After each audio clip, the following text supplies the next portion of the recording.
시청자 여러분 안녕하십니까? 한국선거방송 뉴스입니다. 중앙선거관리위원회가 김세환 사무차장을 신임 사무총장으로, 박찬진 선거정책실장을 신임 사무차장으로 임명했습니다. 중앙선거관리위원회는 지난 21일 전체 위원회의를 열어 김세환 사무차장을 신임 사무총장으로, 박찬진 선거정책실장을 후임 사무차장으로 임명했습니다. 이번에 임명된 김세환 사무총장은 국회의원 선거구 획정위 사무국장, 중앙선관위 조사국장, 선거정책실장, 기획조정실장, 사무차장 등 선관위 요직을 두루 거친 선거행정 전문가로, 선거정책실장 재직 시 헌정사상 최초로 대통령 권위에 의한 직접 선거를 차질 없이 준비하여 성공적으로 관리함으로써 국민 통합을 이끌어내는 데 중추적인 역할을 한 바 있습니다. 또 코로나19라는 전례 없는 국가적 위기 상황에서 실시된 제21대 국회의원 선거에서는 사무차장으로서 철저한 선거 관리 대책을 마련한 결과 단 한 건의 감염 사례 없이 66.2%의 높은 투표율을 기록했으며 전 세계 많은 국가의 선거 관리의 모범이 되었습니다. 김세환 신임 사무총장은 평소 부드럽고 온화한 리더십으로 직원들과 허심탄회하게 소통하며 세심한 배려를 아끼지 않으면서도 업무 추진에 있어 완벽과 원칙을 추구하는 전형적인 외유내강형으로 평가받고 있습니다. 한편 박찬진 신임 사무차장은 중앙선관위 해석과장, 충청북도 선관위 사무처장, 중앙선관위 조사국장, 선거정책실장 등을 역임한 이론과 실무를 겸비한 선거 전문가인데요. 선거정책실장으로 제2회 전국 동시조합장 선거를 관리하며 조합의 자율성을 존중하면서도 공정하고 정확한 선거 관리로 공직선거 못지않은 준법선거의 기틀을 다졌고, 제21대 국회의원 선거에서는 코로나19 확산 상황에서 철저한 선거관리 방역 대책을 마련하고 자가격리자 등을 포함 모든 유권자가 안전하게 투표하도록 적극 지원하여 성공적으로 선거를 관리하는 데 크게 공헌했습니다. 한편 김세환 사무총장 취임식은 오는 10월 6일 과천 중앙선거관리위원회 청사에서 열릴 예정입니다. 중앙선거관리위원회 선거연수원은 유권자들이 정치를 축제처럼 즐길 수 있는 유권자 정치 페스티벌을 지난 2018년부터 매년 개최하고 있습니다. 올해는 10월 30일부터 3일간 페스티벌을 온라인으로 즐길 수 있는데요. 선거연수원은 유권자 정치 페스티벌에 참여할 프로그램 58개를 선정했다고 밝혔습니다. 자세한 내용 전해드립니다. 선거연수원이 2020 유권자 정치 페스티벌에 참여할 기관과 단체의 프로그램 58개를 선정했습니다. 유권자 정치 페스티벌은 민주주의, 주권, 선거정치, 정당발전, 정책선거, 시민교육 등을 주제로 유권자 중심의 건전한 민주정치 발전에 기여하기 위해 마련된 축제의 장으로 정책소통, 학술토론, 경연대회, 전시체험, 문화공연 등 모두 5개 분야로 나눠서 진행되는데요. 선거연수원은 페스티벌에 참여할 기관과 단체의 프로그램을 지난 4월 16일부터 모집했습니다. 프로그램 접수 결과 정책소통 25개, 학술토론 23개, 경연대회 6개, 전시체험, 문화공연 각각 5개 등 모두 64개 프로그램이 접수됐는데요. 올해는 지난해보다 전시체험, 문화공연 등 행사 성격의 프로그램의 신청 수가 줄어들어 전체 프로그램 수가 22% 감소했지만 학술 토론 등의 프로그램 수는 오히려 증가한 것으로 나타났습니다. 선거연수원은 접수된 총 64개 프로그램 중 58개 프로그램을 최종 선정했다고 밝혔는데요. 대표적인 프로그램으로 대한민국 청소년의회의 솔직한 10대들의 정치 토크, 영화식당의 영화를 통해 바라본 우리 시대의 청년 문제, 동아방송예술대학교의 신박한 정치, 선거를 만드는 사람들, 사단법인 대한간호정의회 새로운 감염병 환경 어떻게 대처할까 등이 있습니다. 한편 2020 유권자 정치 페스티벌은 오는 10월 30일부터 3일 동안 코로나19 바이러스의 확산이 지속됨에 따라 온라인으로 진행될 예정입니다. 중앙선거관리위원회가 유권자의 선거와 민주주의에 대한 지속적인 관심과 친밀감을 형성하기 위해서 전 국민을 대상으로 하는 깨알 영상 공모를 실시합니다. 2020년 하반기 깨알 영상 공모는 9월 28일부터 한 달여간 진행되는데요. 관련 내용 알아봅니다. 중앙선거관리위원회가 9월 28일부터 10월 30일까지 선거로 화합하는 대한민국을 주제로 유권자가 만드는 깨알 영상을 공모합니다. 유권자가 만드는 깨알 영상 공모는 국민들이 영상을 통해 선거와 민주주의에 대한 생각을 자유롭게 표현하고 참여할 수 있는 기회의 장을 마련하고 올바른 선거 문화 확산을 위해 마련했는데요. 선거로 화합하는 대한민국을 주제로 내가 경험한 선거, 18세 새내기 유권자의 선거, 코로나19 속 대한민국 민주주의, 생활 속 민주주의 등을 자유롭게 영상으로 표현하면 됩니다. 다만 특정 정당이나 후보자와 연관이 있거나 정치적 편향성이 있어 공정성과 중립성에 반하는 영상은 배제됩니다. 대한민국 국민이라면 누구나 참여 가능한 깨알 영상 공모는 영상 길이에 제한이 없고 광고, 드라마, 다큐, 인포그래픽, 뮤직비디오, 뉴스 등 자유로운 형식으로 제작할 수 있으며 여러 작품을 출품하는 것도 가능합니다.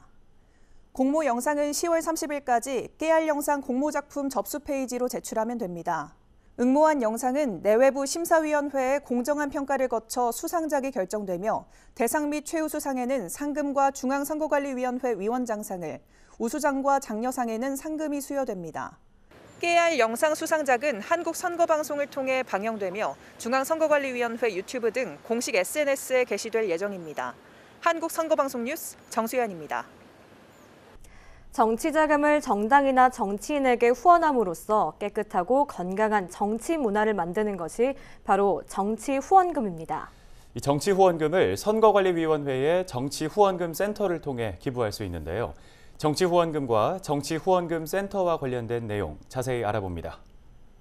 정치 후원금은 정치 자금을 정당이나 정치인에게 후원하는 것을 말합니다. 정치인에게는 활동에 필요한 정치 자금을 제공하고 국민들에게 정치 참여의 기회를 주는 정치 후원금은 깨끗한 정치를 위해 반드시 필요한데요. 정치인을 비롯해 모든 정치 활동에는 많은 자금이 소요되는데 그 비용을 정당이나 개인이 모두 조달하기에는 한계가 있고 특정인 또는 특정 계층 등 소수에게 그 비용을 의존하는 경우 불법 자금이 수수되거나 편향된 정치 활동으로 이어질 가능성이 높기 때문입니다. 정치 후원금은 성격에 따라 기탁금과 후원금으로 나뉩니다. 기탁금은 정치자금을 정당에 기부하고자 하는 개인이 정치자금법의 규정에 의하여 선거관리위원회에 기탁하는 금전이나 유가증권, 그 밖의 물건을 말하는데 일정한 요건을 갖춘 정당의 국고보조금 배분율에 따라 지급됩니다. 후원금은 특정한 정당이나 정치인을 후원하고자 하는 개인이 선거관리위원회에 등록된 후원회에 기부하는 금전이나 유가증권 또는 그 밖의 물건을 말합니다. 이 기탁금이나 후원금 모두 정치후원금센터를 통해 기부할 수 있습니다. 정치후원금센터는 기탁금과 후원금의 모금 및 영수증 발급의 편리성을 제고하기 위해 중앙선거관리위원회에서 제작한 정치자금 기부 사이트인데요. 정치후원금센터 홈페이지에서 신용카드, 신용카드 포인트, 네이버페이, 카카오페이, 페이코, 전자결제, 휴대폰 결제 등으로 정치자금을 기부할 수 있습니다.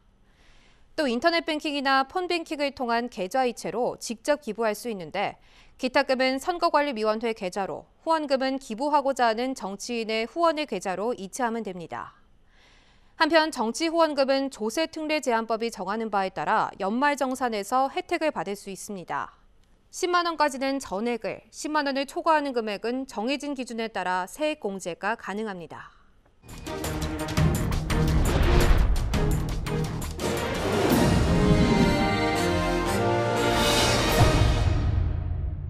이번에는 이것이 궁금하다입니다. 오늘은 추석 명절 공직선거법에 대해서 정수연 리포터가 자세히 설명해 드립니다. 오늘 이것이 궁금하다의 주제는 추석 명절 공직선거법, 할 수 있는 행위와 할 수 없는 행위입니다. 추석 명절이 되면 정치인들이 거리에 현수막을 걸거나 문자 메시지를 보내 지인들에게 의례적인 명절 인사를 하는 경우를 많이 볼 수 있을 텐데요. 이때에도 공직선거법을 준수해야 합니다. 그래서 오늘은 추석 명절에 할 수 있는 행위와 할 수 없는 행위에 대해 사례를 통해 알아보고자 합니다.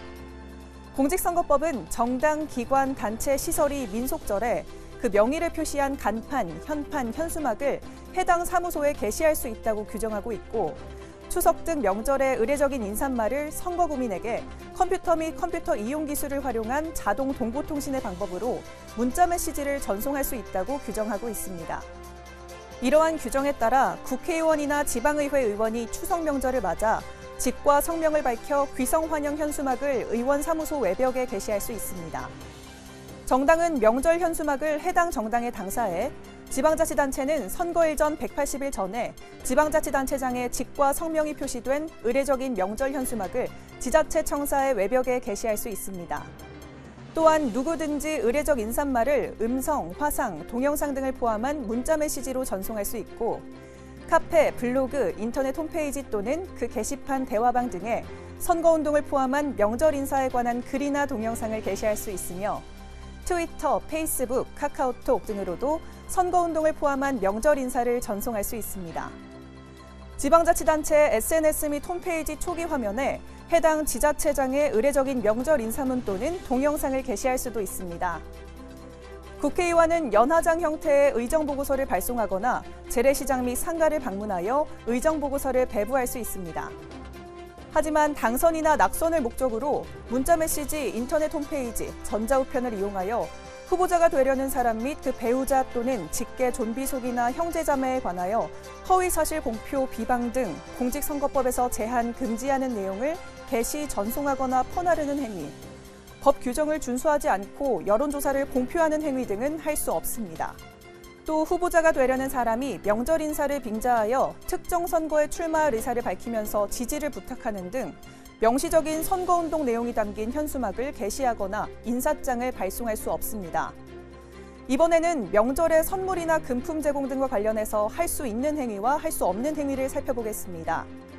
국회의원이 기부 행위 제한 상대방이 아닌 후원인에게 의례적인 명절 선물을 제공하거나 후보자가 되려는 사람이 명절을 앞두고 당원 및 지역 인사들과 함께 지역구 전통시장을 방문하여 시장 상인회에서 제공하는 전통시장 살리기 관련 홍보 어깨띠를 부착하고 전통시장 활성화 홍보 활동을 하는 행위는 할 수 있습니다.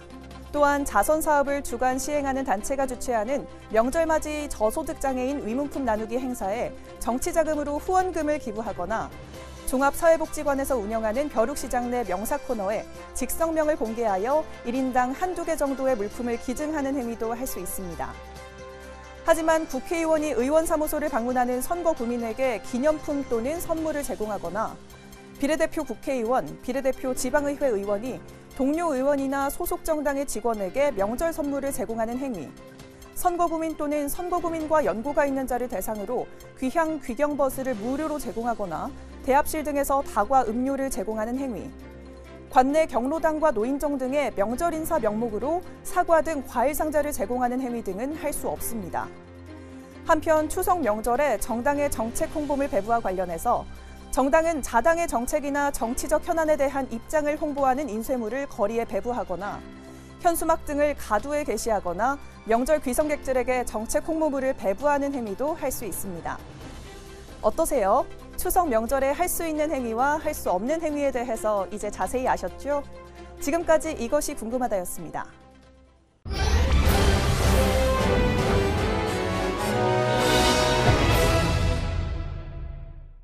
선거와 관련된 다양한 궁금증을 풀어주는 TV 똑똑한 선거 알림이 시간입니다.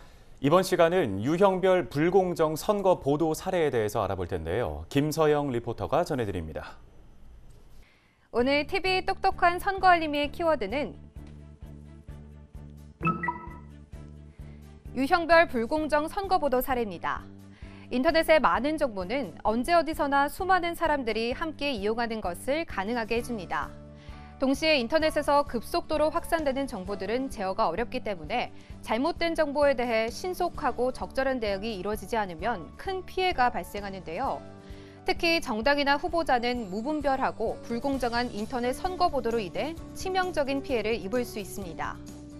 이에 인터넷 언론의 선거 보도 공정성을 유지하고 불공정한 선거 보도로 피해를 입은 정당이나 후보자들을 신속하게 구제하기 위해 중앙선거관리위원회 산하에 인터넷 선거보도 심의위원회를 설치 운영하고 있습니다. 인터넷 선거보도 심의위원회는 그동안 발생했던 불공정 선거보도 사례를 분석하여 유형별로 분류해놓고 있는데요. 지금부터 불공정 선거보도 유형을 사례별로 살펴보겠습니다. 불공정 인터넷 선거보도의 첫 번째 유형은 공정성 위반입니다. 인터넷 선거보도는 양적인 측면에서 정당이나 후보자 간 형평성이 유지되어야 하며 동시에 질적인 측면에서도 특정 정당이나 후보자에게 유리하거나 불리하지 않아야 합니다. 즉, 불편 부당성이 확보되어야 합니다. 하지만 특정 후보자에 대해서만 국회의원들과 함께한 거리 유세 소식, 기자회견문 및 정책과 비전 등을 다룬 라디오 인터뷰 전문, 활동 사진을 계속적으로 게재하여 집중 부각 보도하는 반면 상대 후보자들에 대해서는 출마 여부를 간단히 언급하는 한두 건의 기사만 게재하는 경우, 예비 후보자로 등록한 현직 국회의원의 공약, 공천 소식, 의정 활동과 치적 등의 보도자료만을 지속적으로 부각하거나 입 후보 예정자인 현직 군수에 대한 평가를 정리하면서 객관적인 근거 없이 지나치게 미화된 표현으로 보도하는 것은 공정성에 위반됩니다. 또 특정 후보자에 대한 논설위원회 지지성 칼럼을 게재하고 인터뷰 보도는 경력, 업적 및 선거 공약을 자세히 소개할 수 있도록 질문을 구성하고 후보자의 홍보성 연출 사진을 다량 게재하는 경우, 선거가 임박한 시기에 특정 입 후보 예정자 관련 기사를 정당한 사유 없이 언론사 메인 페이지 상단에 지속적으로 게재하여 노출함으로써 유리하거나 불리한 영향을 미치는 경우 또한 공정성에 위반됩니다. 불공정 선거보도의 두 번째 유형은 객관성 위반입니다. 선거보도는 주관적 판단이나 편견이 개입되지 않은 객관적이고 정확한 사실에 근거해 작성돼야 합니다. 따라서 사실을 왜곡하거나 근거 없이 선거 결과를 예측하고 후보자를 비방하는 등의 선거보도는 금지됩니다. 예를 들어 객관적인 근거 없이 특정 후보자의 강세 속에서 A 후보자와 접전이라 표현하고 출처를 밝히지 않은 여론조사 결과와 무속인의 말을 빌려 특정 후보자의 당선을 주장하는 등 지속적으로 특정 후보자를 부각하는 내용을 보도하는 경우는 객관성 위반에 해당합니다. 또 한 언론사가 여론조사 결과를 인용하면서 지지율에서 B 후보가 C 후보의 19% 차이로 앞서고 있음에도 불구하고 인물 선호도 조사에서 B 후보와 C 후보가 오차 범위 내 접전이라는 사실을 근거로 B 후보 29.6%, C 후보 23.5% 대세론 무너졌다라는 제목으로 과장 왜곡하여 보도하거나 특정 예비 후보자가 지난 총선에서 3천여 표 차이로 D 후보에 아깝게 패한 바 있다고 보도하였으나 실제로 18,000여 표 차이로 패한 것으로 밝혀지는 등 허위 사실을 보도한 경우 역시 객관성 위반입니다. 불공정 선거 보도의 세 번째 유형은 여론조사 보도 위반인데요. 공직선거법은 과학적 조사 기법에 의해 신뢰성과 객관성이 확보된 여론조사 결과만은 보도하도록 규정하고 있습니다. 따라서 대표성이 없는 표본 선정 등 비과학적으로 실시된 조사 결과의 보도는 금지되고 있으며 표본 오차율 등 공표 요건 제시는 물론 결과 해석에 있어서도 엄밀성이 요구되고 있는데요.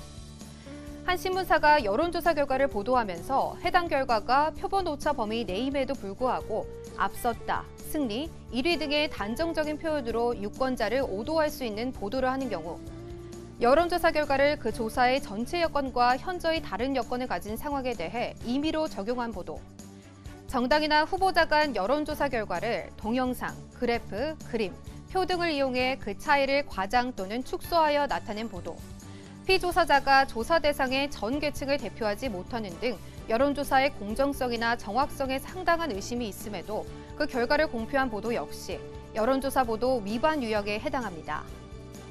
불공정 선거 보도의 네 번째 유형은 시기 제한 등 위반입니다.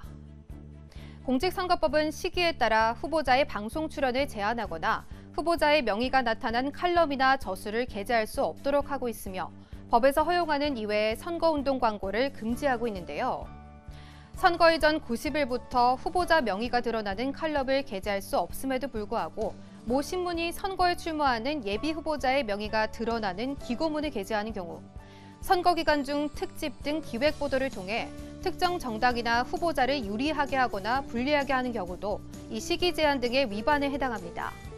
한편 인터넷 언론사의 불공정 선거 보도로 인해 정당이나 후보자가 피해를 입었다면 이의 신청이나 반론 보도 청구로 피해를 구제받을 수 있습니다. 인터넷 언론사가 유권자의 판단에 영향을 미칠 수 있는 중요한 사실을 과장, 부각 또는 축소, 은폐하는 등의 왜곡 보도 혹은 허위 사실 보도로 후보자에게 피해를 입혔을 경우 이의 신청을 통한 정정 보도로 구제받을 수 있고, 왜곡된 선거 보도로 인하여 피해를 받은 후보자는 보도가 있음을 안 날부터 10일 이내, 기사가 보도된 날부터 30일 이내에 당해 인터넷 언론사에게 반론 보도를 청구할 수 있습니다. 지금까지 TV 똑똑한 선거알림이었습니다.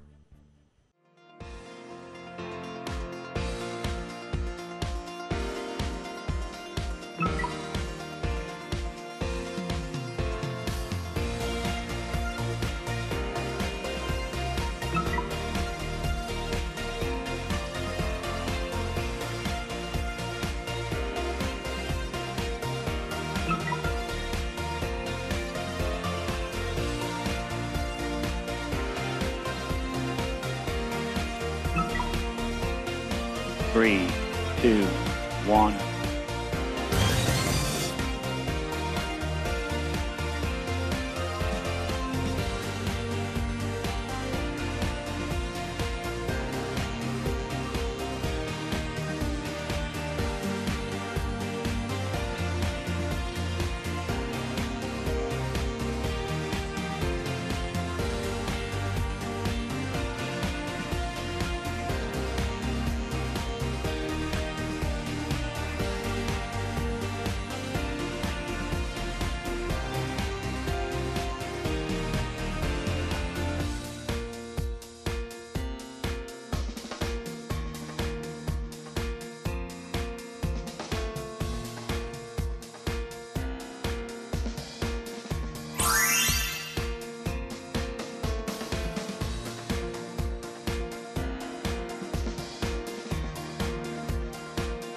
앞서 전해드린 것처럼 9월 28일부터 한 달 동안 유권자가 만드는 깨알 영상을 공모합니다.